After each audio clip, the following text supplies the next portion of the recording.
Deep in a canyon of the lower Pecos River basin, just 18 miles from the Rio Grande River, lies an ancient spring that has been used for millennia as one of the stopping points on a migration route from northern New Mexico to the West Texas plains and the hunting grounds of the buffalo. This was one source of water in a string of clean water sources in a barren land that the indigenous people knew of for their seasonal journeys. Today, it is called Meyers Spring. When European frontier explorers first discovered it, they called it Paint Rock Spring. That's because below the springs, the water runs by a 100-foot-long limestone wall covered with pictographs.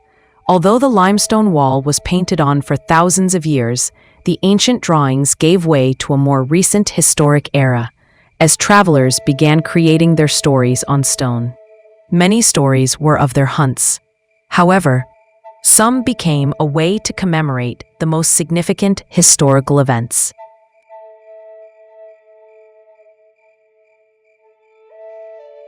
The West Texas Archaeological Society has previously published 2 of these pictograph story interpretations on their website.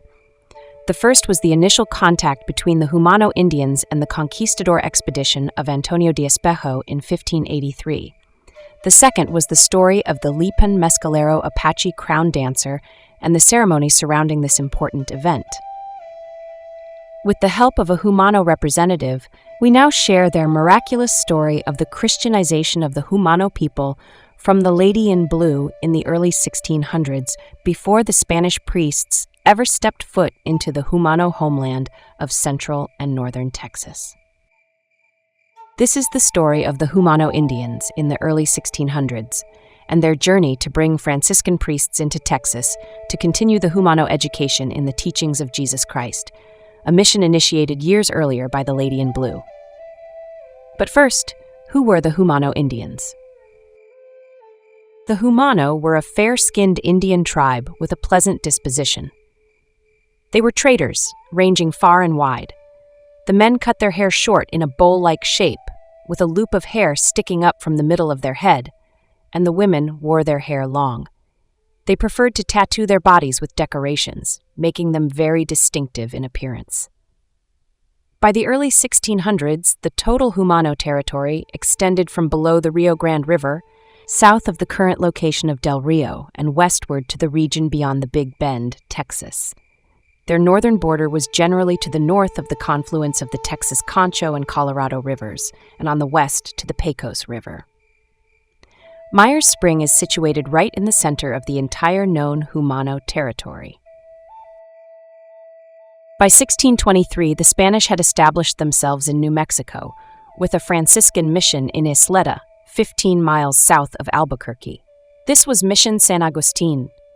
Imagine the surprise of the mission friar when a delegation of 12 Jumano Indians arrived at the monastery in 1623, requesting to be baptized and for missionaries to be sent to their country so they could continue their Christian education. The request was indeed intriguing. How did these Indians receive Christian teachings if the missionaries had never traveled to their lands? They told him they had learned about Jesus Christ from the white-skinned lady in blue who visited them. Fray de Salas could not understand what they were talking about, and he had no missionaries to send anyway, so the request was denied. The delegation returned to their homeland, but returned for the next 5 years, making the same request, and were denied each time. What the Franciscan priest did not know at the time was that 3 years earlier in Agreda, Spain, an 18-year-old nun of the Order of the Immaculate Conception, also known as Franciscan Conceptionists, named Maria Coronel y de Arana, had begun reporting mystic raptures during her meditations. She reported having spiritual journeys to faraway lands, where she met indigenous people and shared the word of Christ with them. She reported to her spiritual advisor and her convent sisters that she made as many as 4 monthly trips and could converse in their language. In her spiritual travels, she guided the Indians in building crosses and places of worship, and taught them how to make rosaries. The Indians later said that it was at Mary's urging that they returned each year to make their requests to the Franciscan priest in Isleta, New Mexico. They reported that when she appeared, she would come from the sky and preach the gospel to them. The Order of Agreda was a convent in which the nuns never left. The chosen color of cloaks over their habits was light blue, described by the Jumano as the color of the sky. This is now known as bilocation. Extremely psychic people can project their etheric template body throughout our reality.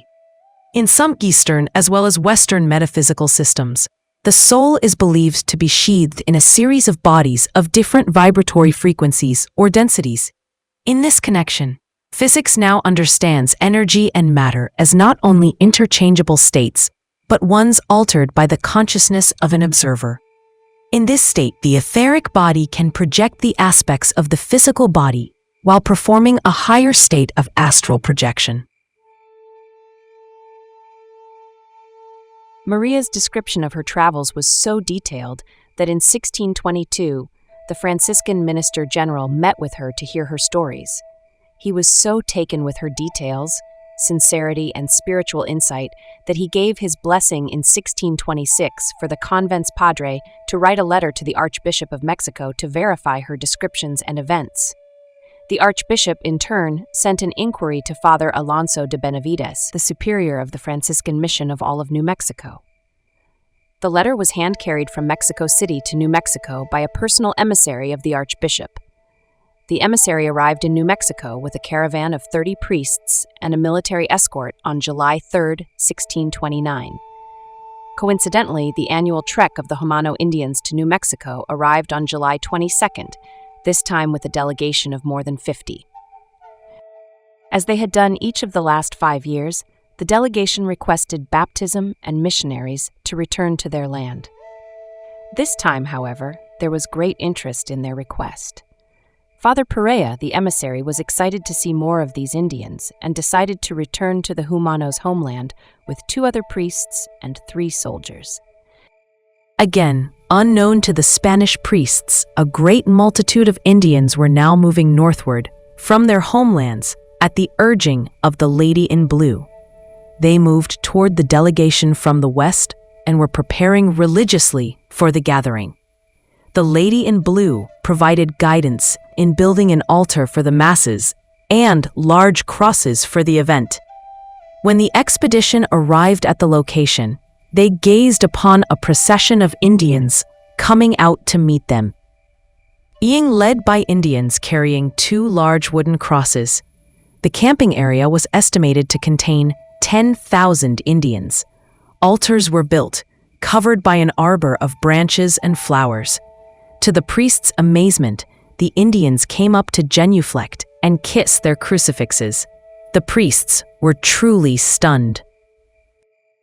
The Franciscan expedition remained with the Indians for several weeks. They gave Mass twice each day, always with maximum attendance. They met with more emissaries of other Indian tribes coming to visit, all saying they were sent by the Lady in Blue. Finally, they decided they must return to New Mexico for more supplies, report their findings back to the Church and the King of Spain, and develop a plan to send more missionaries. On the last day, they called the Indians together for a final Mass. But unexpectedly, the Indians began bringing forth their sick, lame, and blind to be healed. The priests were caught off guard, but they began to preach from the Gospel of Luke about how Jesus healed the sick and began to pass among the masses, making the sign of the cross over the sick. To their amazement, all were healed. Father Salas reported that more than 200 were cured in this manner. When the expedition returned to New Mexico, they retold their glorious stories to Father Benavides. Benavides personally carried his report back to the Archbishop, who was so impressed he ordered him to return to Madrid to report directly to the King of Spain. From his discussion with Mary of Agreda, the Minister General knew precisely who the Lady in Blue was and directed Father Benavides to her convent with instructions for her to tell him everything and answer all his questions. He visited her in 1631 and began a detailed inquiry of her experiences to compare with his priest's experiences. She described the Indians' tattoos, clothing, and customs in unbelievable detail. She told him she especially knew their leader, Capitan Tuerto, telling the priest how the Indian had lost his eye in battle. She gave the physical descriptions of the missionaries in New Mexico and described the route they had taken to reach the Indians. She explained how she had taught the Indians to build crosses, altars, and rosaries, and guided them in the church's religious traditions. When he left, Benavides had no doubt of Mary's spiritual powers and the validity of her stories. He wrote his reports down in the memorial of 1630 and 1634. Although Mary's visits to the American Southwest ended in 1631, she continued to bless the church with her visions and religious powers of insight. She penned one of the church's most powerful writings, The Mystical City of God, an 8-book narrative of her direct revelations from the Virgin Mary, Mother of Jesus. She was carefully examined twice by the Inquisition in the years 1635 and 1650, and they could find no evidence to discredit her claims or writings. Maria of Agreda, at the age of 63, died on May 24, 1665, and was placed in a glass coffin within the convent. Her body, though, refuses to decay naturally. After 360 years, it is in the same condition as when she was laid to rest. This phenomenon has befuddled scientists. There have been 2 openings of the casket and scientific examinations of her body, one in 1909 and one in 1989. The 1989 examination included photographic and scientific samples before the casket was resealed. Both examinations showed no deterioration at all. Maria of Agreda was bestowed the title of Venerable by the Church, a posthumous declaration of heroic in virtue during the investigation. And now we come to the pictographs, and this incredible story memorialized in picture form by the Jumano Indians themselves. A 20-foot section of the Meyers Spring wall displays a series of pictographs that tell the story of the 1629 meeting of the Indians and the Franciscan friars in North Texas. Bill Martinez Acosta, an enrolled member of the Jumano Nation and a well-known spiritual and cultural leader, interpreted the story on the wall. The stick figures represent the procession of the Jumano Nation leaders who went to meet the Franciscan friars. The 2 figures at each of the 2 crosses might be considered Indian chiefs, but in their culture, they are referred to as ward captains. Behind them, the figures with the halo-like ring above their heads are the spiritual leaders. The figures following in the procession are regional chiefs or village leaders.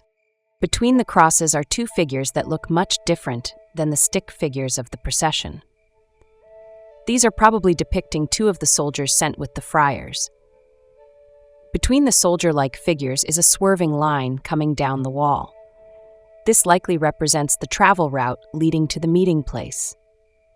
At the bottom of that line is a very small stick figure, supporting the supposition that this represents a route of travel. The circle drawn below the end of the expedition route line is likely a depiction of the meeting location. And now we come to the most astounding part of the pictograph. The hourglass-like depiction, we believe, is the Jumano depiction of the Lady in Blue, shown in spirit form, who was said to guide the procession of chiefs to meet the friars' expedition and lead them to the meeting place. Zooming in on the depiction gives a closer look at this interpretation. It appears that the artist was trying to depict a spirit image with light emanating outward, which is clearly visible in a de-stretch rendering.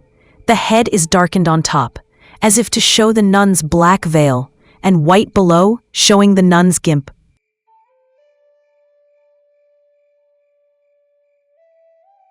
After the processions met the incoming expedition, they returned to an area prepared for the Mass and set up their crosses.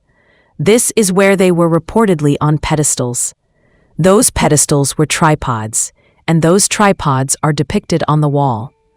On the wall above them is the depiction of the priest in his liturgical vestments giving Mass.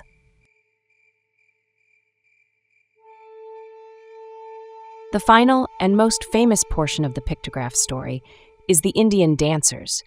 This is the time of celebration after the mass healing that stunned the friars themselves. In this pictograph, the hand drums, which the Jumano and Puebloan indigenous people still carry in celebration to this day, are depicted. Next to them is the friar watching in his traditional robes. The identifiable looped hairstyle is also clearly included in the image.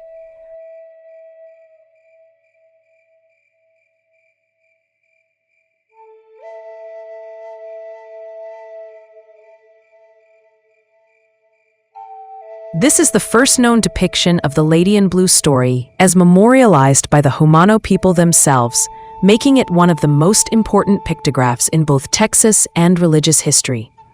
Although it has been on the wall and viewed by visitors for hundreds of years, this is the first identification of the pictorial story of a miraculous event, well documented in Spanish and Vatican archives. The Vatican, which thoroughly investigated Sister Maria of Agreda, announced that her abilities and her ventures into the New Spain of the Americas, where she taught the Jumano people about Christ, without a doubt, were genuine and authentic.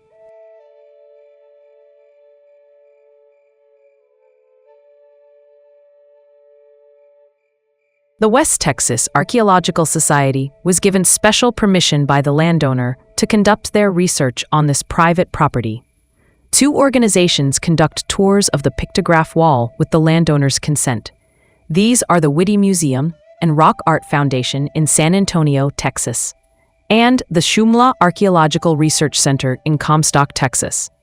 We are providing their website addresses for anyone interested in viewing this site in person.